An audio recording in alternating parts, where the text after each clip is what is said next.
Good morning, y'all. This is Mike Diaz with TexasLTC4U.com. We provide online LTC classes right here in Texas. You can do them online. You can do them online at your own schedule. Anyways, check us out. We'll put a link down below as well.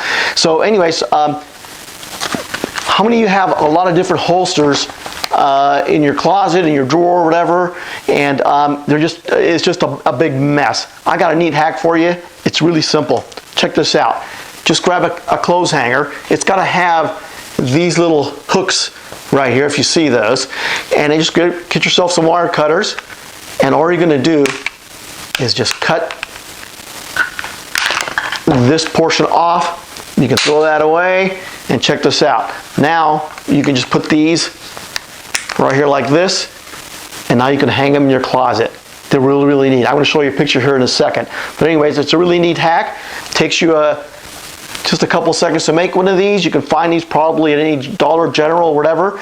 But thanks for watching. If you need your LTC license, come check us out at TexasLTC4U.com.